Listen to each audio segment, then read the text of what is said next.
Hey, how are you today? This is Josh Patrick, and you're at Cracking the Cash Flow Code. And my guest today is Warren Coughlin from warrencoughlin.com. It's a really hard URL to remember, I guess, but no, not really. I'm kidding. Anyway, Warren is a specialist in strategic thinking in how we move that into tactical operations. And that's what we're going to talk about today. So we're going to bring Warren on right now, and we'll start from about strategic thought. Hey, Warren, how are you today? I'm fantastic. How are you? Thanks for having me on. It's my pleasure. It's a pleasure. I found you on one of those podcast things where you were saying, I want to be on a podcast. And That's here right. you Yeah, are. podcastguest.com. So, yeah, That, I've done a fair amount of podcast interviews over the last year. it's a great way to get your name out, that's for sure. The really long tail things. So, at any rate, let's talk about this. Why do business owners need to spend more time on strategic planning? That's a great question, and it's there's a lot of answers to it. In essence, the short version of the answer is it allows you to get focus and get more done. That's sort of the Reader's Digest version. A lot of times, like right now, in the face of COVID and all that stuff, so you sometimes get this objection that, well, there's so much uncertainty that what's the point of doing planning? And in point of fact, that's the time to do the planning. There's a great metaphor of like poker, right? I think in poker is a game of skill, even though there's chance in it and uncertainty in it. And you can tell that a pro may lose to a rookie in any given hand, but a pro will always beat a rookie in the game. And that's because there's discipline and skill involved, even in the face of uncertainty. And business is the same way. You face an uncertain future, but you have a limited set of resources and a certain range of options, and you have to make commitments to make those decisions. So I use that analogy of poker that when you learn the skill of strategic planning, it is something you get better at as you do it. You wind up getting a framework for making better decisions that focuses your activities so that you're not, as most entrepreneurs do, spend 6 months trying to do 23 things all at the same time. None of them get completed. Few of them wind up at the 10-yard line. You're exhausted and nothing is fundamentally changed, right? Whereas if you just do 2 things a quarter and drive them to completion, you'll have done 8 over the course of a year. And you show me 5 businesses that have done 8 fundamental changes over the course of a year. There's not that many. No, it's very few. And you're speaking from my pew on that. I can't tell you how often I sit down with a business owner or just a colleague that happens to be wanting have a conversation with me, and they give me this laundry list of 20 key projects they're working on. Yes. If they're 20, they can't be key. I can guarantee you that none of them ever get to completion. Yep. Now, we tend to, I'm going, are you familiar with OKRs? Oh, yeah. Operate, yeah. objectives and key results. Yeah. Do you use that in your planning process when you work with people? Yeah, I sometimes don't use the terminology because in the OKR world, there's actually 2 different interpretations at a real rough level that I've seen of it. And it actually sometimes confuses people. For some people, the O's in OKRs are really big, high, lofty things that are 5 years out, 3 years out. And the KRs are sort of metrics towards that 5-year piece. And for other people, OKRs are short-term objectives and then the key results. And so sometimes people get confused around the terminology. So I use the framework, but I don't always use the terminology. Yeah, I tend to only do OKRs for 90 days at a time. Right. Because anybody who's doing 5-year planning right now, I think is kidding themselves. Yeah, well, so the people I've studied with around OKRs, they'll actually say it's not, the planning is short-term, but the O's are bigger and long-term because it's directionally where the business is going. So it's just a frame. I mean, I think my tendency, and it sounds like you are as well, is I use what works. And so there are businesses that have the ability to do some long-term structuring and others that don't. And so I'll do it on the basis of what that business has an appetite for or what they're capable of doing. But I default, like you, to a shorter term perspective. My strategic planning tools and approach tend to be within a 1-year framework and then break down into 90-day operational plans. That makes a ton of sense to me. And the reason very simple. Well, I don't know where you work. You know, the folks I work with tend to have under $20 million in sales and mostly under $10 million. Right. And their ability to do long range really planning is like zero. Yeah. And especially in this environment now, like nobody knows what the heck is going to be happening, 6 weeks from now, let alone 6 months from now or 6 years. Right. Well, And so that's sort of my let's not waste time on something that may or may not come to fruition. yeah, there are usually some opportunities or threats that are within that 1 year time frame that you can make decisions about. As I say, even in the face of uncertainty, like with Omicron, as I have some clients in the event space, and one of them he's facing some cancellations and clients with uncertainty. And part of the thing was just to go back to the clients and say, look, we're 2 years into this thing. We don't know exactly what's going to happen, but we can pretty much know that June, July, August, cases are going to drop, more opportunity to get out. Yeah. Come October, November, December, probably going to go up again. So maybe you got to change your scheduling of your planning. Or yes. of your events, right? Because that's just the cycle of the disease now. And whether it goes away or doesn't go away, your safe bet is to do it when, historically there's a drop in cases and a greater opportunity to get people together.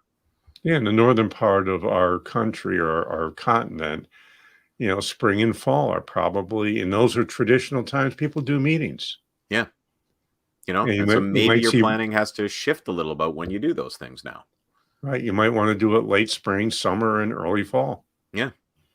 Which to me makes a pretty good amount of sense. And that's, the other issue I have, Warren, and maybe you can help us out here a bit, is that I find that most, and we're talking mostly here to blue collar subcontractors, from the construction world, they don't have the bandwidth to do major planning.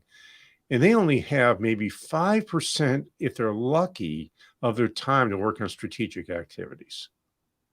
Yeah, and so there's two answers to that in a way that are that go together. The first is at a general philosophical level, that the more you control time, the more time becomes controllable. So that idea that I only have 5% of time, that's right now. Yes. As I said, the strategic planning is a skill and a discipline. As you get better at it, and particularly, the value of a plan isn't in the plan, it's in the planning and in the execution. Oh, I love you. You just said the most important thing in the world is the ing. It's not the thing that comes before the ing. Exactly. It's 100% true. And so as you start to execute the plan successfully and you learn the value of that kind of focus, you're going to have more time to engage in it because you're not trying to do the 23 things at once. And the second piece, I said there's two. The other piece is so my definition of strategy is how do you deploy your scarce resources of time, team, and money to achieve a particular objective? Yep. So if time is a scarce resource, then that gets factored into your strategy. If you only have 5 hours a week or 10 hours a week to work on strategic initiatives, then don't plan 20 hours worth, right? Plan 5 to 10 hours worth. And that becomes... Or 2 or 3 hours where you start. Yeah. And so you do what you can, but as you start implementing it, even 2 hours of strategic activity is going to yield a result. Oh, absolutely. I can tell you that from personal experience. I used to own a vending and food service company. We fed people in factories. When I first started working in strategic work, if I could get a half an hour here or 10 minutes there, it always paid dividends. It was just finding more time. Yeah. And the strategy may be, focusing on the culture. I just need to spend 2 hours a week focusing on the culture of the organization. That makes everybody else more productive, means I don't have to manage people as much. That will then free up some of my time that I'll be able to spend 7 hours a week. Yeah. So I want to pivot to a skill that would potentially give the business owners we're talking about a little bit more time. And that's the skill of delegation. Oh, yeah. If I can help you become a good delegator, that 1 or 2 hours a week will jump to 5 to 10 hours within 6 months. Yes, absolutely.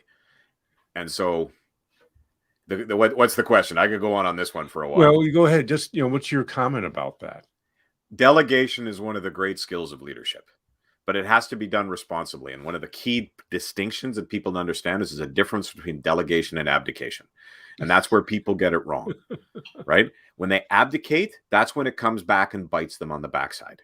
So when you just think, oh, I'm going to dump this off on somebody who I don't even know if they're capable of doing it yet, and then get upset and angry at them because they didn't do it properly, that's not delegation. That's just throwing stuff off your back onto somebody else's. Delegation is actually a strategic activity. It means first, you have to sit down and think about the task that it is you want done. Second, you have to think about what the outcome of that task is. Do you want somebody to do something? Do you want them to recommend something? Do you want them to research something? Do you want them to decide something? Or do you want them to execute something? And those are different deliverables or outcomes. And you have to know what you want them to do. Then you have to think about, well, who's the best person to do it? And best means a combination of skill and capacity. Like if you give something to somebody who has no time to do it, they're not going to get it done. And if you give it to somebody that doesn't have the skill to do it, you're going to get a bad job back. So you need to think about who you're giving it to and then give the right kind of support. One of the keys of effective delegation is a piece of communication, which is ensuring that the other person understands. Like, how many times have you heard the complaint, I asked them to do X and they came back with Y? I'm better off doing it myself, right? But if you actually have the person, and I usually position this as I'm the dummy, like, you know what? I know sometimes I'm not that clear, so can you just tell me what I've asked you to do? That 2.5-second question will save you hours of problem, because when they feed you back what they heard, 70% of the time, they're going to get something a little bit wrong. And that gives you the chance to then refine and correct the understanding of what the deliverable is. And so then you're not going to get back the wrong thing. Yes. Right. And then finally, you do have to check in. Yes. And there's two other things which I'm going to add in here because they're sort of my things around delegation. You have to understand that mistakes happen and they're part of the game. Yep. And if you can't do that, you're never going to learn how to delegate. I think that's the biggest problem people have. I tried it. They screwed it up. I can't let them do it again. Yeah.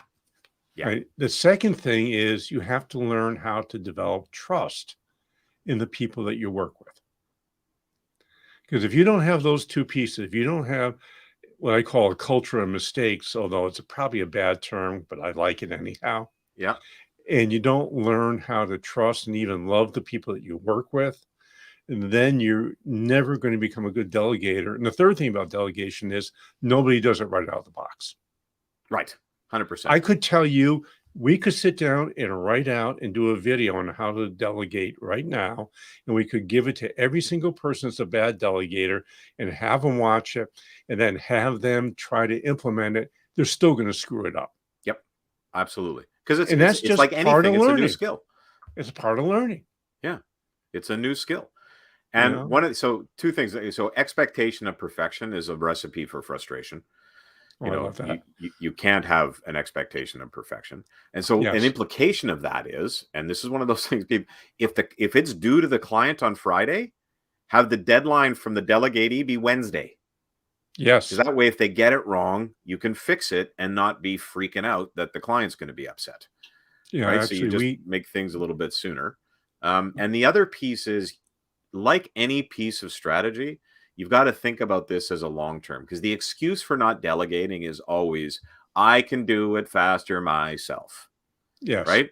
And that means you are fating yourself to always be doing it yourself. Yes. You have to invest the time in people to allow. And the first time you delegated to somebody, 100% certainty you would have done it faster than they would, without question. But if you're not going to let them get good, they will never get good. And so you are just going to be fating yourself, dooming yourself to always be doing the things that you shouldn't be doing as a leader. So you've got to build some of that. That's part of the trust. But trust isn't something you just go, oh, I'm going to trust you. It's like trust but verify, and you've got to make sure you trust and train to make sure that the people have the ability to do what it is you expect. I remember I used to be a lawyer, and when I started as a young associate, my principal, the guy I reported to, I remember sitting down with the legal documents that I was preparing for court. And in my first year, they came back ripped up with red all the time. and nothing. I could not file anything to court without running it by him. By my second year, there were just a few reds, and about halfway through the second year, he went, good, you don't need to run it by me anymore. Yeah. But he invested the time in training me how he wanted it done and the kind of thinking involved, and then I became competent at it. Well, it sort of goes like, the old stupid saying, if you give somebody a fish, they eat for a day. Yeah. If you teach them to fish, they eat for their lifetime. That's right. And teaching always takes a lot longer than giving. Yep.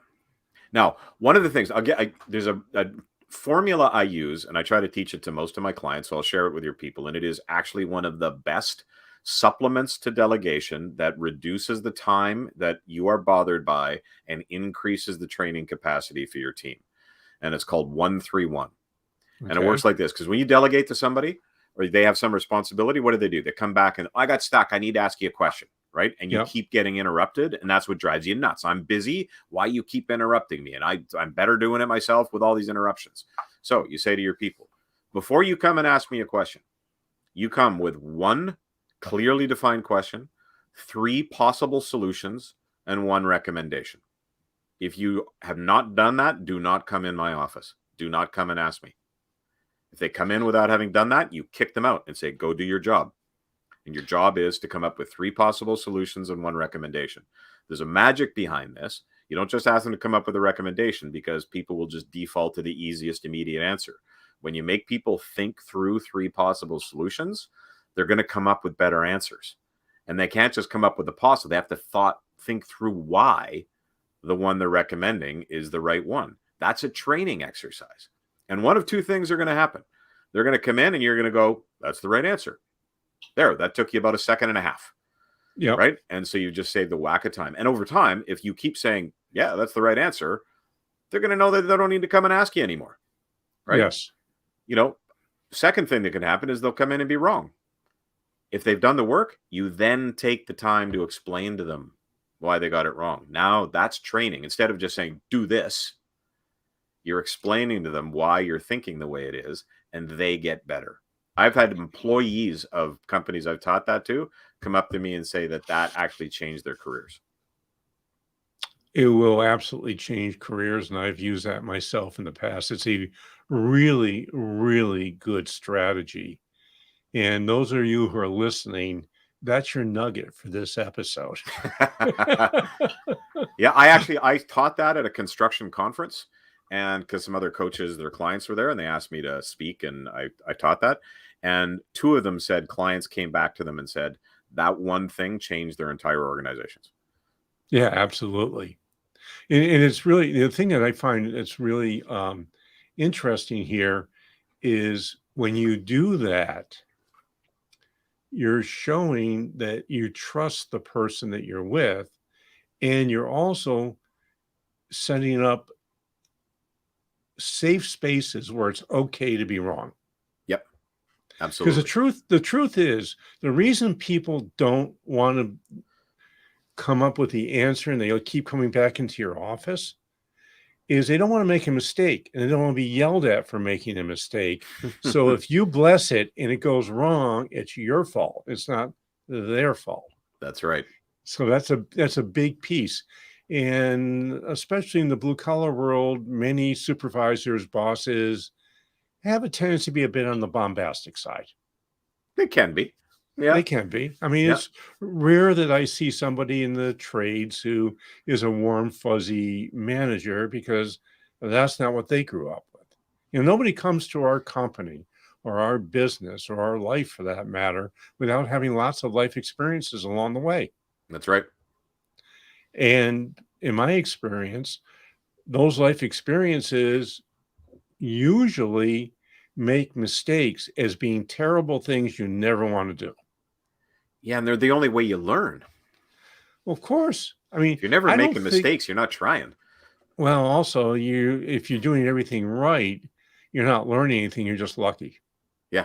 I think that's a great observation.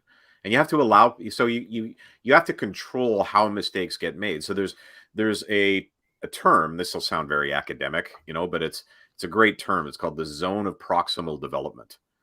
And what that means is there's an area where you're competent, and then there's the next area that's adjacent to where you're competent.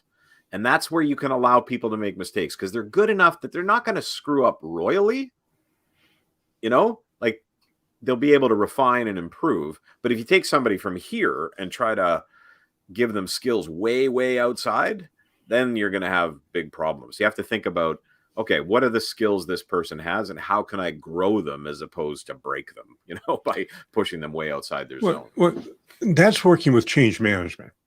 Mhm. And in my experience in change management, if I'm asking somebody to make small changes to learn something new, I'm likely to be successful. If I'm asking somebody to make a big change, they're going to freeze. Yeah, that's probably true. Unless they happen to be one of those super courageous, brave people who learns a lot fast, but those are the exceptions to the rule. Yeah, I used to go out and volunteer to teach stuff I knew absolutely nothing about, so I learned it. Yeah. Yeah, I did. Funny you said I did the same thing. And it's not, I will tell you, it may not be the best way to learn, but it was the best way for me to learn. Yeah, I found it great. I actually, you study hard and, especially if you're committed to value, like I didn't want to do that and deliver crap. So Right. I made sure that I actually learned it. Yeah, that's actually how I learned what lean was. I had all these clients who lean manufacturing, by the way, is a process improvement method that Toyota uses. Yeah. And all my clients were saying lean, lean, lean, lean. And so I finally went out and read 4 or 5 books on lean. I said, all this is Deming's 14 points. Right. So then it became easy for me to learn about lean because I already knew the basics. And I always thought it was just they wanted to make sure they didn't feed people until the work was done. That's why they were lean. That's a pretty good way to put it. So, Warren, you were a lawyer. So how'd you go from being a lawyer to what you're doing now? Oh, that's a long story. Long and short. So, when I was born, I was supposed to die. And so I was given 0% chance of survival. I was the second person in history to live. And when I found out about that, I really wanted to do something, somewhat impactful with my life. So I went into law first thinking I was going to go into politics or something, but then I met people in that game and didn't really like it. And I'd rather build a pie than fight over a pie. And so then I started looking at other things. I was a professor, I was an actor and a theater director. And then I got in, so when I was in law, I was like with really good people, but I didn't really like what I was doing. And so then I found my way to entrepreneurship, and that's where it started to sing. I had a business. We wound up having 4 businesses in the new media space. And I really believe that entrepreneurship is one of the most powerful forces for positive social change. Entrepreneurs are really influential in our culture. And so that's who I wanted to help and thought I could make the biggest impact by helping entrepreneurs do it better. And I would argue at a somewhat philosophical level now, there's sort of a vacuum of effective principled leadership. We don't really look to our politics now for principled leadership. Faith-based institutions have lost some of their sway culturally. Schools tend to avoid those conversations. And so people look to their employment as sort of where they get their signals for how to do things the right way. And so I think if we can train and educate and inspire entrepreneurs to do things with discipline, learn to apply skills and learn to do it in a way that's consistent with values, we're modeling for everyone kind of how to do this life thing a little bit better, because Cool. you don't succeed for what you get, you succeed for who you become. And the Yes. discipline of growing a business is something that you have to grow as a person to do it. You have to become more disciplined. You have to become more strategic. You have to become more thoughtful. You have to, integrate other people in your decision making. And all those things just make you a better human being, I think. Cool. Warren, you are a fascinating guy. We could go on for hours and hours, but unfortunately, we are out of time. And I'm going to bet there are a fair amount of people listening to this podcast who would love to get in contact with you. So how would they go about doing that? So best place is just to go to my website, warrencoughlin.com. So COUGHLIN.com. And if I could, can I just add one thing that I do around this strategy work? Sure, please. So because I've done this for almost 20 years and I found not very many people really did strategy well. So it needed a lot of hand holding. So in the work I do now, I've actually created a web app that automates the whole front end of the strategic planning process.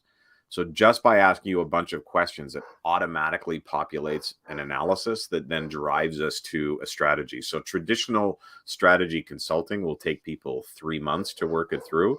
With this tool, I've done it a couple dozen times now with the tool, and it takes under 3 weeks. And you wind up with a fully baked 90-day plan, fully allocated by person, by tactic, and by timing. And so if people want to kind of, think, okay, in 2022, I really want to nail this and get focused, it's a tool that I've just found has been really successful, and I'd be happy to, introduce it to folks who want to make that impact now.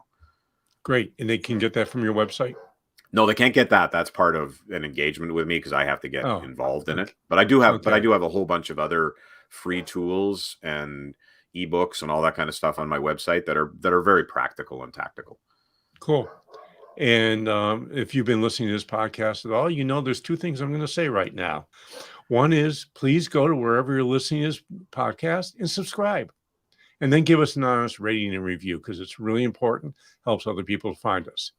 Second thing I want you to do is last spring, we published my second book, which is The Sale Ready Company. It's another business parable, and you're going to learn about why you want to have a sale ready company, even if you have no intention of selling. Especially if you have no intention of selling. It's easy to get. You just go to www.salereadycompany.com. You can buy the book there for $7.95, and I have a bunch of how-tos about what I talk about in the book. It's a fun read. Even people who are not in business tell me they want to find out, and where's the third book coming? So go get it. Hey, this is Josh Patrick. We're with Warren Coughlin, and you're at Cracking the Cashflow Code. Thanks a lot for stopping by. I hope to see you back here really soon.